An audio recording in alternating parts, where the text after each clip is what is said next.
We go now to Kentucky Republican Senator Rand Paul, whose objection to this week's funding agreement touched off an ever so brief government shutdown. Senator Paul joins us from Palm Beach, Florida. Senator, what did you accomplish? Well, I think we should draw attention to the fact that we're spending so much money. I ran for office in 2010 with what was called sort of the Tea Party tidal wave at that point, and we were very, very critical of President Obama's deficits, approaching $1 trillion in a year. We talked endlessly about them. We had 100,000 people rally on the Mall in Washington, and I'm still against deficit spending. Just because Republicans are doing it doesn't make it any better. And now we have deficits projected to be $1 trillion again, and yet in a growing non-recessionary economy. Are you troubled by that? Yeah, I'm very worried. And I think one of the questions Republicans, I think, are not willing to ask themselves is, can you be fiscally conservative and be for unlimited military spending? There's sort of this question, is the military budget too small, or maybe is our mission too large around the world? And because Republicans are unwilling to confront that, they want more for military spending. And so to get that, they have to give the Democrats what they want, which is more for domestic spending. And the compromise, well, some are happy, oh, it's bipartisanship. Well, if the bipartisanship is exploding the deficit, I'm not so sure that's the kind of bipartisanship we need. From your point of view, Senator, on the defense side of the equation, is the spending and the mission, are they reckless? I think the mission is beyond what we need to be. We're actively in war in about 7 countries, and yet the Congress hasn't voted on declaring or authorizing the use of military force in over 15 years now. So I've been one that's been bugging the Senate and Congress to say, how can we be at war without ever voting on it? Don't the American people, through their representatives, get a chance to say when we go to war? I think the Afghan war is long past its mission. I think we killed and captured and disrupted the people who attacked us on 9/11 long ago. And I think now it's a nation-building exercise. We're spending $50 billion a year.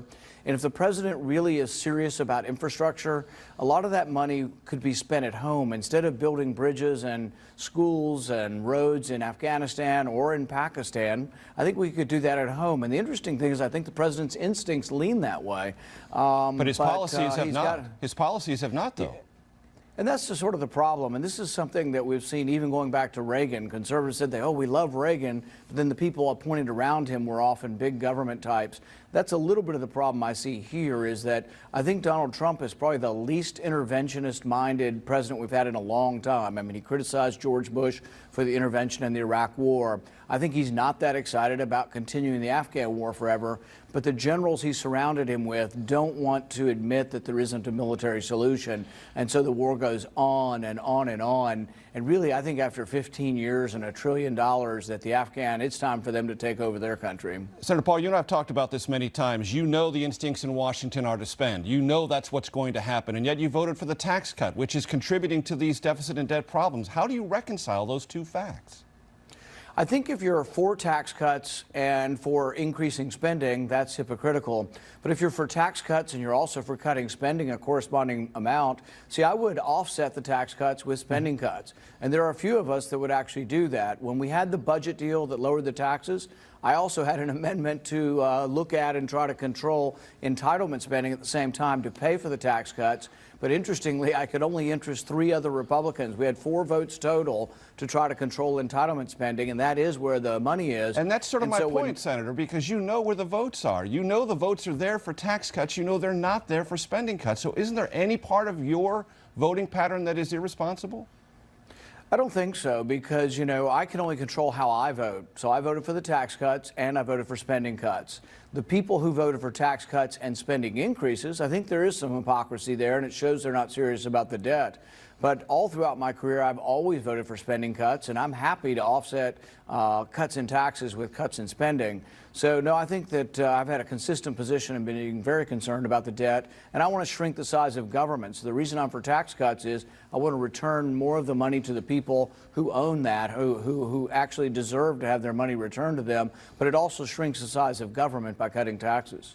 Or should, if you'll cut spending at the same time. Senator Paul, I don't need to tell you this was a rough week in terms of White House personnel. Do you think the president was well served this past week by his chief of staff, John Kelly?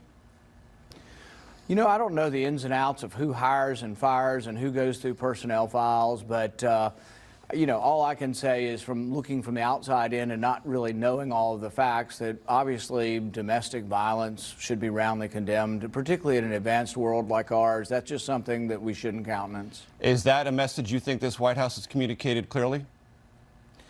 You know, I don't know. I just don't know the ins and outs. And I was kind of distracted for about, 24 hours of that news cycle, talking for long periods of time about the deficit. And so, it's hard for me, and I know the media gets consumed with this, but it is sort of a personnel thing that those of us on the outside don't know the ins and outs. And I know everybody wants to speculate on it. Sure. But I think really that we should all roundly condemn domestic violence, and then the complicated matters that really they have to deal with because they know all the facts and we don't. Sure, but setting aside the ins and outs, the president said on Twitter, due process, lives are being ruined.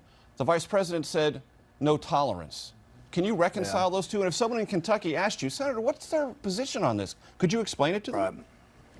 You know, it's difficult for me to get involved in theirs other than to say that absolutely no place for domestic violence in our world.